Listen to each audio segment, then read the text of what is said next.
Hi guys, my name is Mayana and welcome to Maya Core. Today I'm going to be doing something a little different on my channel, but I am going to be doing another get ready with me, which is why I have my scarf on because, I'm sure people don't care. But if you're curious, I have my scarf on because my hair can get really big. So I learned that having a scarf on while it dries can keep it a little flat because she can get big. Which, I don't mind big, but she can get big, okay? It can get a little crazy. But like I said, this video is going to be a little different from my other videos because this one is going to be a movie review instead of a book review. I have never done like a movie review on here before, but I want to do more of them. So if you want to see more, please let me know because I thought this was very fun and it was like a little quick thing to do. If I do more, I would like to keep them more like books adapted into movies, but whatever. A few years ago I did a video about the early 2000s to mid 2000s YA dystopian genre and how like the rise and fall of it, and I did that on my other channel. And in that video I was actually gonna read more YA dystopian books. I was gonna have like a whole series to follow it, but it just never happened because that video just didn't really do well. But if this video does well, I will do that series. I never read the adaptations, but I watched all of them because I don't know, I used to read like contemporary books in like high school, like, and so I didn't really read like anything that was like fantasy or anything that veered too close to fantasy, which is crazy because now fantasy is my main genre. I didn't read any of the popular series. I actually read The Hunger Games for the first time last year. If you want me to do a series where I read like these popular YA dystopians, let me know. I would do a separate video on Uglies. I would do Divergent because I loved it. I would do The Fifth Wave. I tried to do The Fifth Wave and I had to DNF it, but I'll do it if you want it. But yeah, I am actually going to do this similar to how I do my book rants. I don't have the editing chops to like watch it and film my reaction. Also, it took me 5 hours to watch this movie last night because of notes and having to pause and stuff like that. So I can only imagine how long this would have taken if I like didn't have to do all of that. Like I talk a lot. But yeah, I'm just going to be going point by point what happened. Also because I don't want to edit all that much, to be honest. I know a lot of people like do theirs where they show clips of the movie even if they're not like fully watching the movie. I'm not doing all that. I don't have the editing chops for that. So we're just going to go point by point. And if I feel like I need to insert or something, I will try my darnest. Yeah, so I've never read this book before, so I was going into this series without any prior knowledge of what was going on, and I actually thought it would be fun because I saw a lot of people reviewing this movie who read the book and knew it was going to happen and they absolutely hated it. So I thought it'd be fun to get it from a perspective of somebody who's never read the book. I did want to read it in high school, but because I remember for my English class we like read a passage and I was like, oh my gosh, it sounded so good, and I remember it being popular, but I couldn't afford it at the time, and we also weren't going to the library because I had a lot of family problems at that time. And also I was only reading, I read The Maze Runner that same year, and even though I loved the movie, that was a struggle for me. Like it was really hard for me to read anything that wasn't like John Green type of literary fiction or like romance. So yeah, whatever. Yeah, the movie starts off info dumpy as hell, like telling you how the world came to become and all these things, which I don't understand why, because later in the movie the main character, whose name is Tally, she ends up having a project or a class presentation where she has to tell the history of like how everything started, but it's like a very short scene. So if they would have just focused on it a little bit longer, they could have had her tell us how all this came to start from the project. Like I don't understand why they didn't do that instead of starting off the movie with just so much information that you needed to know. Well, I guess it wasn't like too much information, like it wasn't like that much, but I was taking like notes and stuff like that. So I guess for me, like I could see if you like actually had to pay attention to this, how this could be like a lot. So maybe that's where it's coming from. But basically the movie starts off with our main character Tally. She is sneaking out of her room. It's very dull, very boring, and she has like this really nice view of this beautiful city. She's sneaking out to go meet her best friend, who she calls Nose, but his name is actually Paris. She's like, before she sneaks out, she looks into the mirror and she's like, make me pretty, which I guess which like shows what she would look like when she gets her surgery, because this world, if you don't know what Uglies is about, maybe I should have said what the movie was about. Maybe I'm not fit for this. Maybe I'm not fit for this type of thing. The movie is about this girl who lives in this world where, in order to try and stop something, I don't know, discrimination, I guess once you turn 16, you can get this surgery to become pretty. Whatever age you're put into this, because it's a school that they live in. So whatever age you're put into this school until you turn 16, you have to like live there or whatever. She's like, mirror, make me pretty, which is like, they have like, it's very like sci-fi-esque, like very advanced technology. So the mirror shows her what she would look like if she was pretty. You can pick out how you want to look, how you want your hair to look, like all this stuff. And then she sneaks out to go meet up with her best friend, Nose. Oh, and also how they make her pretty is they literally just throw the TikTok bullet filter on her. I know a lot of people are gonna be like, oh my gosh, like it looks like it is. It is. I've seen too many girls use this damn TikTok bullet filter for very serious videos, and I'm like staring at them looking like, why are you doing a video essay on TikTok with a filter on to know what the bullet filter looks like? Okay, one eyebrow is thinner than the other, but you know what, eyebrows are sisters, not twins. So that's a problem for, but is it gonna be like a problem? I don't think so. So Nose and Tally are like talking, they're like joking around because they're like snuck out or whatever, and they're spying on the people in Pretty Town, which Pretty Town is what I call it because I don't know if it had a name or not. I don't think that it did, but they're spying on the people in Pretty Town, and they actually have like a little it's like a very advanced stethoscope basically, and they zoom in. Why the fuck is Lucky Blue Smith there? What the hell are you doing in this movie? What? So I'm like okay. So yeah, they zoom in to Lucky Blue Smith, and they're like, oh, the pretty people, because all the pretty people do is party and all this stuff. So they're like, oh, the pretty people, like, yay, I want to be there. And you end up finding out that Paris is a month older than Tally. No, 2 months older than Tally. So he's gonna get his surgery before hers, because you get your surgery on your birthday. So he's gonna get his before hers. No, he's 3 months older. Yeah, he's 3 months older than her. But yeah, she calls him Nose, and he calls her Squint, because when they met, people call her Squint because she had squinty eyes. Which, if you look at Joey King, her eyes are actually too big for her face. Like, I don't know why they sitting here calling her squinty eyes. Her eyes are huge as fuck, bruh. I don't know why they was calling her that shit, but whatever. I mean, I guess because that's what they said in the book, but they should have changed it, because her ass got some big ass eyes. Like, I kept staring at them. Let's not talk about the terrible quality here, but I just want to bring up how I didn't mention this in my review, because I watched 2 other people's reviews, and they already talked about how like problematic it was that you would name a character this. So I didn't want to put it in my video and just repeat what other people are saying. But I don't want anyone to think that like I am okay with this like nickname that she has. Tally goes back to her room, and they end up getting there like late as hell, so she actually has to get up for school. And you end up saying that she like rigs the system, because you're not supposed to sneak out at night. Obviously you're sneaking out, but you're not supposed to be out at night. So she snuck out, so she like rigged it. Like, she put a weight on her bed, and she figured out how to like rig the system to sneak out in the first place. And so she's like fixing everything and then going to class. And that's also, no, they're not going to class, they're going to this meeting that they have. I don't know if they have this meeting like every birthday, every few months, because there's somebody who has a birthday every day. And so, but yeah, you end up meeting the main antagonist, Dr. Cable. She's like, oh my gosh, like, y'all are about to have your surgeries, y'all are about to become beautiful, like, congrats to the people that's about to be up, whatever.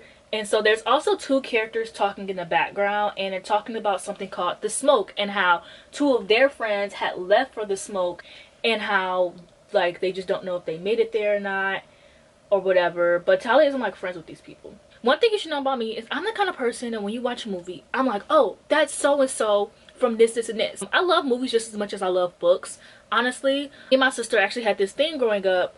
It was kind of a game, I guess, but nobody really won anything. But we would basically watch a movie, and then we would figure out where, like, who the actor's first and last name was, and where we knew them from without Googling it. So we became like basically a personal IMDb. And so if I end up doing more than these, that is a thing I'm going to do often, because I do it all the time. Tally is played by Joey King, and Joey King is known for like literally anything on Netflix. She's like Netflix like Dow. They love her down. I really don't know why, but they love her on Netflix. And then Paris is played by Chase Stokes, and Chase Stokes was on. I most know him from Outer Banks, which is also on Netflix. And so the two people that were behind him, there's a black girl, and her name is Zamani Wilder, and she was in Bottoms. And it's crazy because I immediately noticed her because I rewatch Bottoms all the time. It's actually insane how much I rewatch that damn movie. There's another actress named Brienne who's been in a lot of things. I love her. I most know her from Scream, the TV series, and Light as a Feather on Hulu. Also, another thing I want to state is, as a sci-fi girly, I enjoy the like sci-fi things. Like, I enjoyed the innovations. I thought they were pretty cool. There is like pills that you can take for things. Like, you can take a pill to like brush your teeth. There are hoverboards, but like they actually fly. Like, the pretties get a lot of good innovations because of, I think, the magnets that are in the ground, whereas the people who are in the smoke, which is the smoke is a revolution, people who are in the revolution don't really get all those cool things because they're in the middle of the woods. Like, there's like this thing that they use, like a bungee jacket, where literally you, once you hit the ground, you can bounce off of it. And I thought that was like, they have really cool innovations, and I can say that about the movie. But the negative is that everything looked really bad. Like, the CGI just looked really bad, and I'm not even somebody who's really familiar with like what is good and what is bad CGI. I also watch a lot of Apple TV sci-fi shows, and one thing I can say about them is their locations are very good. Like, it's just very beautiful. And so compared to Apple TV, I feel like Netflix and Apple TV can have the budget, but compared to Apple TV, like, Netflix is just not doing it. For example, one of my favorite shows is Foundation, and they have like a similar, it's just so beautiful. And that's one of my favorite things about Foundation, is just how beautiful space and everything is. And then it's not even that Netflix doesn't have the budget for it, and I get it. Like, why would they want to put in the budget to something that might flop? But if you put effort into it, you won't have to worry about it flopping. Like, I don't understand. But yeah, I was wondering where the hell her parents were, because I mean, they're put in these schools, you don't see anybody with parents, like, you don't really see any teachers either. And it turns out that the parents kind of just dropped them off at a certain age, and then they're like, all right, bye, see you when you're beautiful. And a month passes, and Tally and Paris actually made a plan that at a month they would meet up at like their special place so that they can just talk to each other. And Tally goes to that place, and he's not there, so she decides to go to Pretty Town, and she knows where he's like at. So she goes there, gets to this party, she puts on this pig mask, it makes her beautiful. Like, under the mask gives her a beautiful dress, everything. Tally finally runs into Paris, and I've never been attracted to Chase Stokes, but I can say that whatever they had him looking like in this movie should be a crime. Like, the blonde hair, not even fully blonde, like the blonde hair with the gold eyes, he looks terrifying. Like, he looks like he looks scary. And I get it, this movie's perception of beauty is not the same as our perception of beauty, especially because besides like two people in this class, everyone else in this class is hot as fuck. So how do you take these people who are already really attractive and make them even more attractive? It's like, I get it, you had to like get crazy, but I just don't understand it. I don't know, I do think that the movie could say a lot, because we live in a time where everyone's getting like, everyone wants to get filler and get their body done. Like, some girls literally turn 18 and get a BBL. It's so many fillers that they look 45, especially because most fillers are like for women who are 45. And like, I'm not saying that just because you're 21 it's only for people who are 45. No, but the way that women are getting filler now, they're getting it as if like, I get a little lip, a little cheek, a little, they're getting like bam bam bam bam bam, and then you're 21, come on here looking like you've got 3 kids and you've been married for 20 years. Like, and it does look insane. So I get it, it's not too far on the world that we live in today. And also, for me personally, I think you should wait until your mid-20s before you really get anything done. But like, I'm not against surgeries. Like, if you want to get a nose job because you're really insecure about yourself, do it. Get yourself a nose job, or do whatever you can to feel comfortable, but don't go overboard with it, you know? Like, be really it could become very addicting. I do believe that. And I do think like you should wait until you're like mid-20s to make any rash decisions like getting a BBL, especially because I know for me, I've been skinny, like super skinny my entire life, and I know I look super skinny now, but your girl got some weight on, okay? Got a little booty, I got a little hip, got a little waist, okay? I got a little bit, you know? And this all happened to me once I hit 25. Like, I have been underweight my entire life. Once I turned 25, I have no problem like reaching my goal weight. And it's not that I've been eating anything differently, I've been really doing anything different, it's just the way that my body is holding things. And so I just feel like you should wait, you know. But I think that's also the point of this movie, you know. Like, why are 16-year-olds making the decision of what they should look like at the age of 16? Like, literally the main character wants to have gold eyes. That's, you look insane, you look like a reptile, what are you talking about? Like, it's kind of like, I was an artist in high school. Like, I used to draw a lot, I used to have a lot of notebooks, and one of my notebooks I drew like an idea for some tattoos that I wanted. And so I moved on to a new notebook, completely forgot about it. A few years ago, I was looking through all my old sketchbooks, reminiscing on my art era, and I came across the tattoo idea. I remember when I drew it, I thought it was the coolest thing ever. I'm like, I know exactly where I'm gonna get it. I'm gonna get it once I turn 18. I'm gonna be looking cute. Girl, I go back to look at that tattoo. Joke. It was literally a joke. Like, literally, thank God my mom, and I knew my mom would never let me get the tattoo. I didn't even talk to her about it.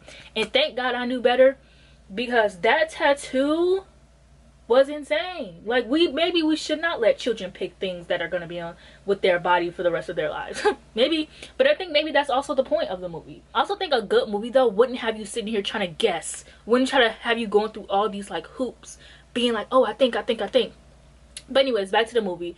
So basically, she ends up finding Paris, and Paris, it's not that he doesn't recognize her, because he does, but at the same time he kind of doesn't. And she looks at his hand, because they both had matching scars on their hand. They did like that best friends forever blood thing, you know.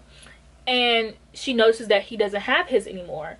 And then I don't know, then somebody, I guess they detect her in there, and they're like, we've been infiltrated, like, bitch, it's an ugly bitch up in here, like, we've been infiltrated, y'all, like, watch out. She ends up putting a bungee jacket on, jumping out the window, so she's fine. She runs, she hides on like their hideout, which is at a bridge, and then Shay ends up coming up. Shay is the character from earlier who was whispering with her friend that their friends had went to the smoke or whatever. So Shay's the girl from earlier, but they weren't friends before. So Shay's on a hoverboard and she saves Tally. They instantly become best friends, and I'm like, yay. Because one thing I hated about early 2000s YA era is that the best friend was always a guy, the main character was always a girl, the best friend was always a guy, the guy was always in love with her ass, and she never had any girlfriends. Very well. One thing I do like about Tally is she's not like your typical like main character. She's not like super boring. She's very adventurous. She's not like, oh my gosh, no, I don't want to do this, I'm too nervous. Like, she's literally like, let's go do this, let's go do that. Like, she's literally always along for the ride,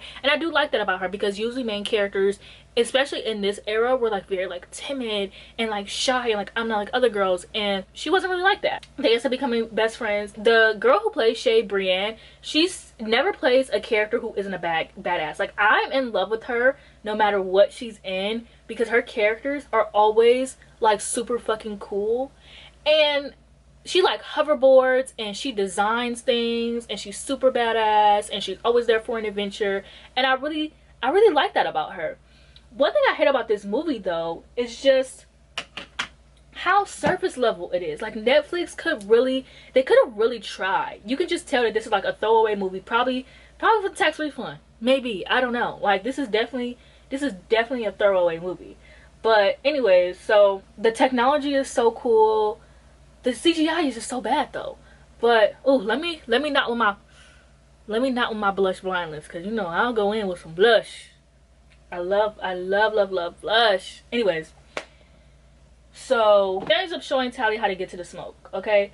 Also, Shay and Tally are like talking and they're like joking around, and they end up finding out that they have the same birthday, which means that they're gonna get surgeries on the same day. And she's like, Tally's super excited about it, but you can tell like there's just something off about, I don't know why Tally just wasn't able to tell that Shay clearly was gonna go be with the smoke. Like, it's very obvious, but whatever. Because like Tally's like, oh my gosh, like, let's go.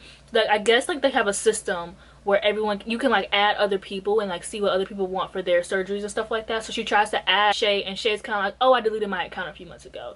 Like, there were signs. I don't know why. I don't know, maybe Tally was just too self-absorbed to really notice like this is not what her best friend wanted, or her new best friend wanted. Yeah, so Tally takes Shay to the smoke, and then they end up getting in this argument because they just don't want the same things, and it's very obvious. So then it's both their birthday. Tally's sitting in this waiting room to get this surgery, and she notices that Shay isn't there, and also Tally's the last one to get called, and they end up like taking her somewhere else, and she's really nervous. And this is where she meets Dr. Cable. Dr. Cable is played by Laverne Cox, and Laverne is most known for Orange is the New Black, but also I also know her from Fox's Rocky Horror Picture Show, which I love Rocky Horror Picture Show. Is one of my favorite musicals. And I think I used to love Fox musicals. I don't know why they stopped doing them. I guess because of COVID, but I used to love them. I thought they were so fun. I don't know, a lot of people hated them, but I didn't. Tally's with Dr. Cable, and she's like, oh my gosh, I'm in trouble. And Dr. Cable ends up giving her this long monologue, and is like, hey girlie, actually we need you to save Shay from this guy named David who's in the smoke. And David is like super evil, and he has this plan to like ruin us all and kill us all here, and we just can't have that. So we need you, a normal 16-year-old girl, to go and save her, and if you do, we'll give you your surgery. I was like, all right. I mean, I don't really want to, but I guess. And so Tally goes on this journey to save her friend Shay. And so the journey like went by so fast, and I get it, it's a movie, but I just feel like they could have spent longer on it, because it's like, I don't know, this is the first time she's ever really been by herself the entire movie.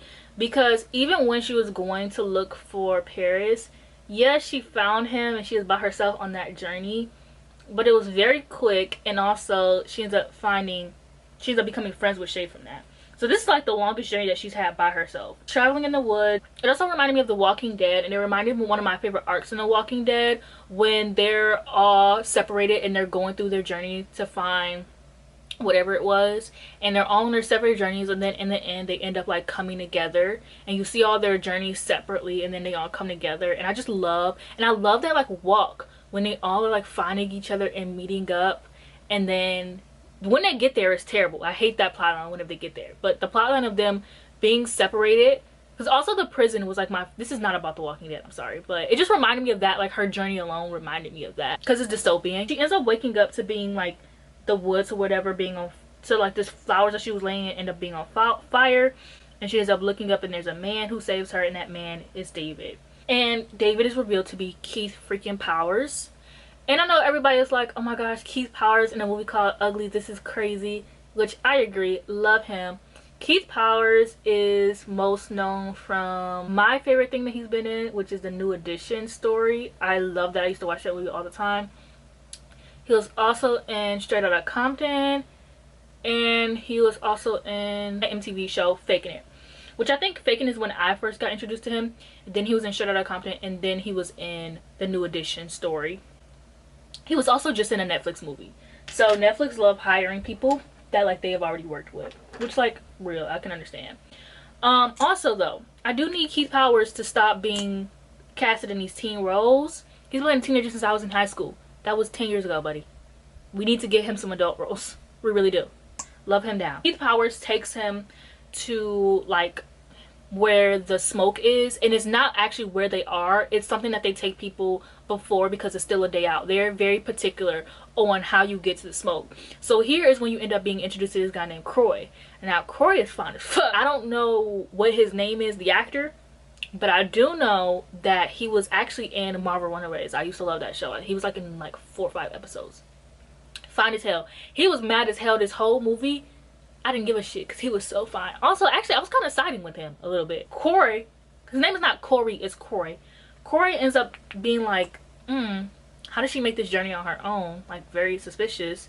But also, the journey didn't really seem that hard. Like, I think the hardest obstacle she had, climbing like some rocks or some shit. Like, that was the hardest obstacle she had. So, Corey tripping a little bit, but he's fine, so it's okay. He's like, how the fuck did she get here on her own? And David is like, he's like, no one's ever made it here alone. And David is like, well, she did. So, and he's basically like he believes in her because she did. And then Shay and Tally rekindle. They end up like sleeping in tents together, and they're talking, And Tally's like, doesn't this all feel a little bit like weird to you? And Shay immediately is like, bitch, you just got here. What the fuck are you talking about? Which is like, right, how you gonna sit here? You've been here for one day talking about some, this doesn't just feel a little weird to you. No, it feels weird because you were told it feels weird. And Shay cusses her ass out, rightfully so. And she's like, just give it a day. Just give it. She's like, try to give these people a chance and actually like be here. And then if you don't like it, you can get the fuck out.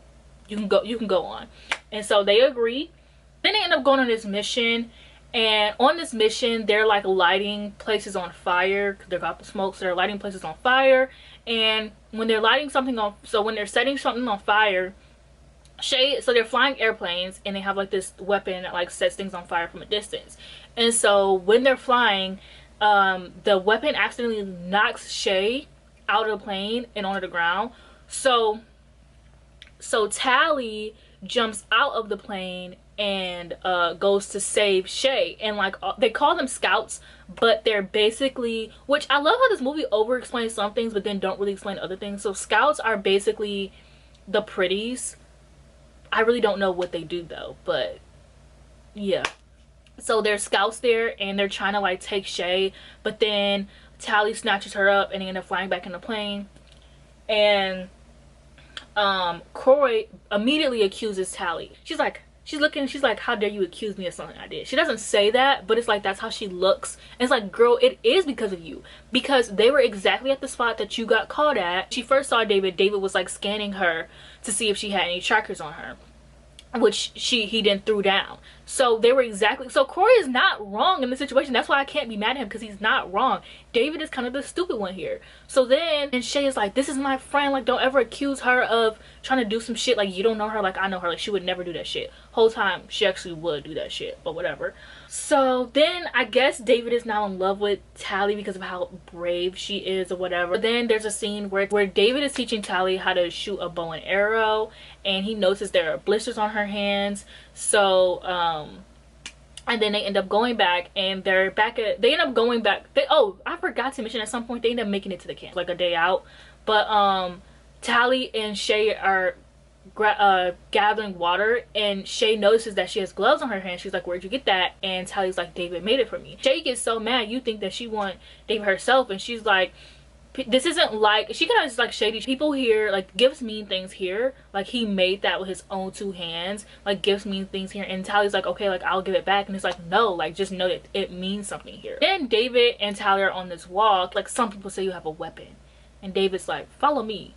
So after, I almost call him Keith, after David is like, follow me, he ends up taking her to his parents' house, because they talked about their parents like earlier in the movie, and basically Tally's parents like just sent her to the boarding school and just neglected her.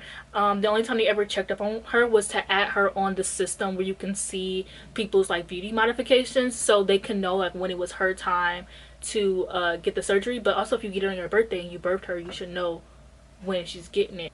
David's parents wasn't with that. His parents were the smoke, so he was born to smoke. Like he didn't have that same neglect that Tally has. So not everybody has that neglect, which I thought was very interesting. But anyways, there ends up being this long-winded dialogue, and it was just basically about how the surgeries end up causing a lot of deaths, and Tally was like, oh my gosh, I didn't know that. And then it was also, they also talked about how with these surgeries people start to lose themselves, so basically it was easier for them to be brainwashed. And that's why earlier in the movie Paris was kind of acting weird towards Tally, end up talking about how like they have a cure or whatever. And Tally ends up realizing that like, oh no, everything that, you know, typical dystopian YA moment in the movie where the teenager realizes that everything that she was taught was all a lie and it was a cover-up because the government is evil. So then she takes the necklace off and she throws it. Then Tally and David are walking back, and Tally admits to everything to David, and he doesn't give a fuck. He doesn't care at all. She has no consequences for her actions. He's just like, I know the person, I didn't know you before, I know the person that you are today. All right, girl. The scouts have found them, and they did have a backup plan. Like they all had like traps set and everything like that, but they needed a backup location. That's what they needed. They needed another location to go so that everybody who made it out could like go somewhere else, because also like they're all fighting for their lives trying to make it out but where do they have to go? Like, they all are scattering. They're scattering in big groups. They should have had multiple runaway points that people could go, so that way they're all going in like separate directions and things like that. But I'm not the leader of a rebellion. What do I know? I just watched the shit. So then everybody caught and they're all gathered together except for David and Tally. David and Tally are kind of like on the side or whatever, and they're watching it. Low key, if they just turned their heads, they're all like, where's David? Where's Tally? Turn your head, because they're right behind you. Like, they're literally hiding behind like a fucking stoop. Like, they end up, Dr. Cable ends up confronting the parents are there and everything, and then basically Dr. Cable tells Paris to handle things, and Paris snaps David's dad's neck, and the mom is like, oh my gosh, like what the hell. So David runs over there, and they're all like really in shock and whatnot, and while they're crying, the mom slips the cure into David's pocket. So they try to like capture them, and then Tally runs into like this room. She makes a bomb to create a diversion, grabs the bow and arrow, shoots one of the people so David can get away. So basically the only people that got out were David and Tally, and then everybody else who got caught is scheduled to get their surgeries. Basically now David wants to be mad at Tally, and it's like, yeah, because she betrayed you, and he thinks that like she did it on purpose. But it's like, if you would have just heard her out and let her explain herself before, you would have known all of this. But it's kind of like, I mean, I get it, because it wasn't like he wasn't trying to hear that. He was just like, oh, you're a good person, like I believe in you. But now that your parents have to suffer the consequences of her actions, now you're seeing the kind of person that she is. Honestly, Tally is very selfish. Like, she only cares about what she wants, and what she wants for the sake of whoever she's, I don't want to say romantically interested in, because it's not just romance, but like for, I mean, I guess it is for people that she cares about, but it's up until the point that she decides that she cares about you. Because she was doing all this for Paris, and then she decided that she cared about Shay. So then she's doing all this about Shay, and then she decides that she cares about David. So now she wants to do all this for David. So I won't say she's particularly selfish, because I guess she's not, but she only has like one goal, and if you don't fit into that goal, she kind of doesn't give a fuck about you, or she can't comprehend why you don't care about the same things that she cares about. Like for instance, with the whole like, when Shay wanted to go with the smoke and she wanted to get her surgery, and Tally wanted to get her surgery, Tally just couldn't understand like, why would anybody want something that wasn't this. And I get it, she is a product of this government, that's all she's ever known. They end up going back to the school and end up rallying some people, because everybody heard about what happened with the smoke. So they end up rallying some people, and they send a signal saying that the smoke lived. So while that signal was being set out, that was a diversion. I want to say divergence so bad. This is not that video. A diversion. And they end up, so while that is happening, they're actually at Pretty Town, and they are about to sneak in, and all like the planes and all the ships are being sent over to like Ugly Town, where the school is, where the diversion was. So while they're there, they end up like using all of like the innovations and stuff like that, which I thought was, I'm not gonna lie, these last 30 minutes of the movie I thought was cool as hell. Like, I think some of it was just really, I think some of it was just really poor, and it all did move too fast. But also, I kept pausing the movie to take notes, so maybe that's just me. They end up getting there, and they end up finding this room where everybody's hiding. They save everybody, even my boyfriend Croy, and they're all like, Tyler's like, where's Shay, where's Shay? And Croy's like, they took Shay and gave her surgery. And I mean, they don't really have, Corey doesn't really have time to have beef with Tally, because they need to get the fuck out of there. But I get it, like, it's like David doesn't let him have time to really process his emotions and everything that's happening, because this is kind of traumatic for everybody. Like, a lot of stuff went down. They witnessed a death. They're being against their will. They have to get these surgeries that they don't want to get, that they've been fighting against their whole life. And this one white girl comes in, because a lot of people in the smoke are people of color. So then there's, and I'm not saying everybody is, but I'm just saying a lot of people are. So then there's a random ass privilege to their knowledge, because she is more privileged to them, white girl comes in and kind of ruins everything that they have, that they've been working for. So I honestly get why Corey was so upset. Now wasn't really the time, because they have to get the fuck up out of there. But I do wish that David would have just let him have time to be like, bitch, I told you so. But I also get it, okay?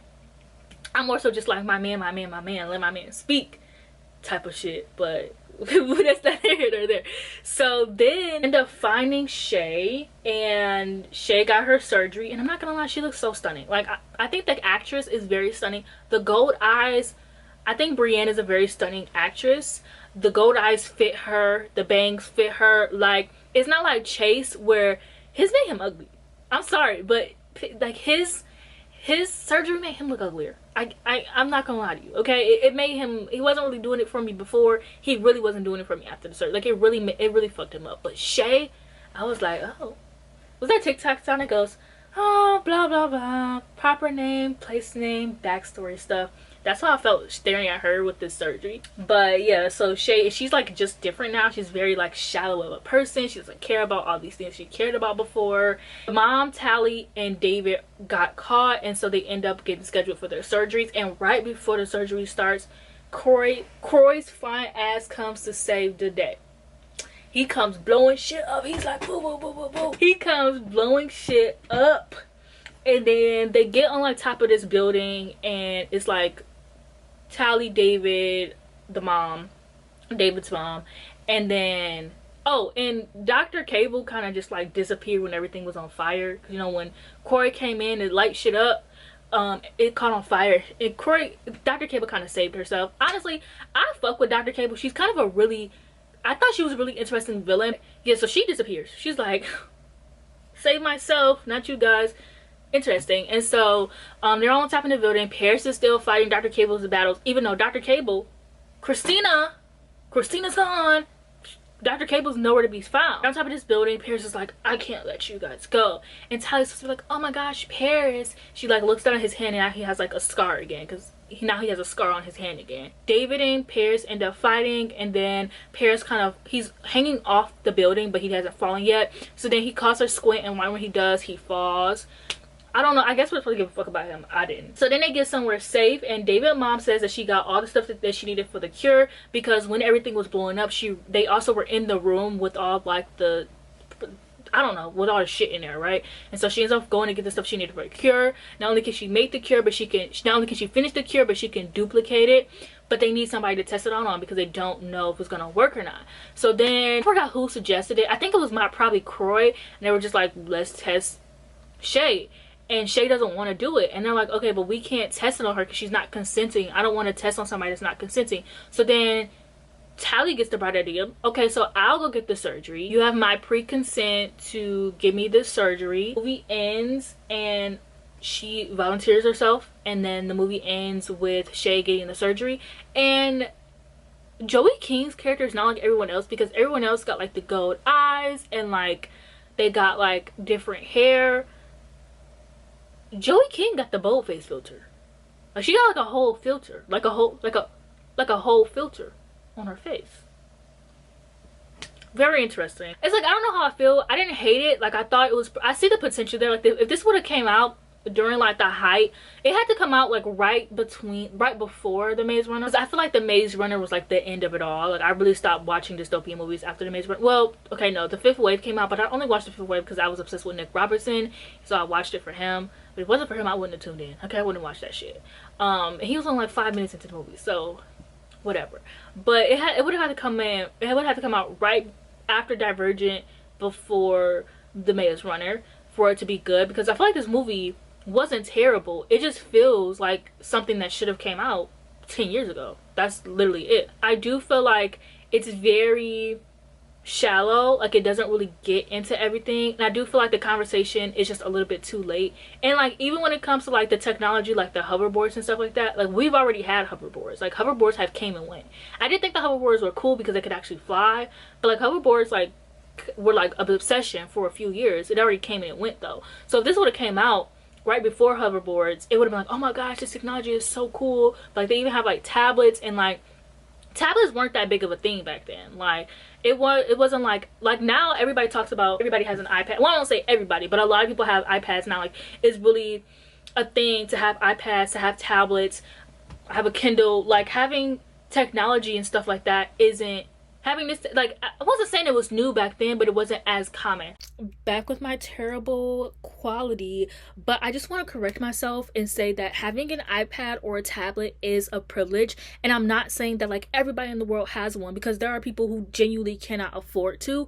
I'm just saying that back then it wasn't as common to have one, and I feel like now there are multiple ways to get one, like to get them refurbished or to get discounts on them, get them like whatever. Not everyone cares to have one now. I'm just saying back then, this book came out in 2005, so 10 years ago it was not as popular, as accessible to have a tablet. Now you can go to a household and like there'll be a literal toddler with the damn iPad. Like, it's iPad kid is like an entire joke now. So I'm not saying that everyone has one and it's super accessible, and if you don't have one, then you know, whatever. I'm just saying it's more common now. And I just realized watching that how privileged it sounds to just be like, oh, like iPads and tablets are just so popular and so common and blah blah blah, because not everybody has that privilege, and I just wanted to acknowledge that.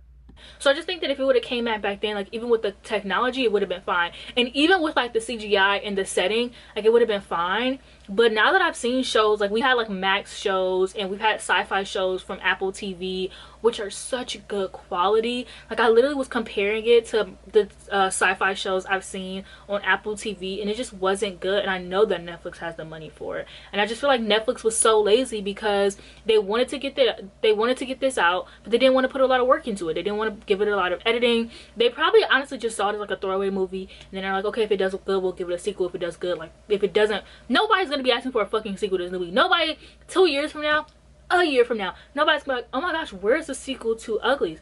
Nobody's gonna be asking. If they do have one, I'll be tuned in, just because I heard the books were kind of boring, and this wasn't terrible. I didn't hate watch this. I didn't go into this thinking I was gonna hate it, to be honest. Actually, I'm a lot different with movies than I am with books. Like, I pretty much enjoy everything that I watch when it comes to movies. I pretty much don't have any critical opinions of things. I rarely ever give something under 4 stars. Honestly, I pretty much enjoy everything that I watch when it comes to movie and TV shows. I think because books take a lot longer to read, a lot more effort to me. So reading has been like my hobby my entire life. It just has such a deeper meaning than like movies does for me, because books were there for me when I was going through a lot in high school and in middle school. So I think that's also why I'm so critical of books more than I am with movies. So I also don't hate watch things. I don't see a point in hate watching things. If I don't want something, I don't want to be a number in something getting views if I don't support it. So I don't hate watch things. So I actually didn't go into this thinking I would hate it. Okay, I just came out with it hating it. It just felt very shallow. It felt very after its time. And I watched this one thing of its own. I did not compare this when I was watching this. I wasn't comparing this to The Hunger Games or Divergent or anything like this. Like, because it's been so long, I kind of watched it on its own, and it still did not stand. It just, like, it had its time. And it's not even that like, oh, dystopian movies aren't of its time anymore, because A Ballad of Snake and Songbirds came out in 2023, and that one did well. It's now getting another sequel. So it's not even that nobody wants to watch YA dystopians anymore and that they aren't popular. And honestly, if Netflix was smarter, they would have done a better job at writing A Ballad of Snakes and Songbirds coattails. But they just want to make money. They don't want to listen to what the actual audience want.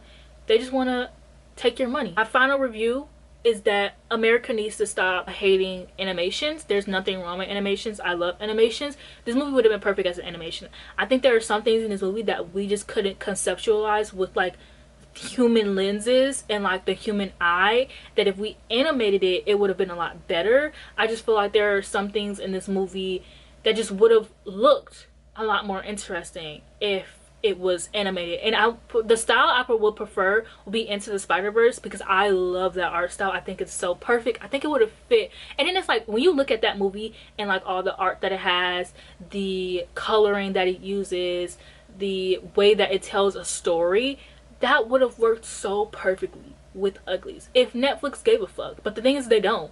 But also, nobody's really fighting for a good movie of the Uglies because it had its time. It was already popular.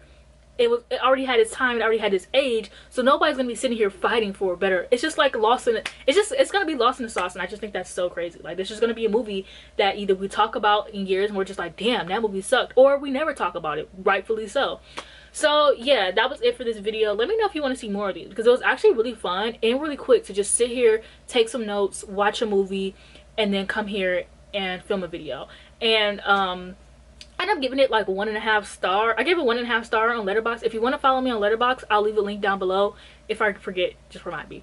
But yeah, that was it for this video. Don't forget to like, comment, and subscribe, and I'll see you guys in the next one.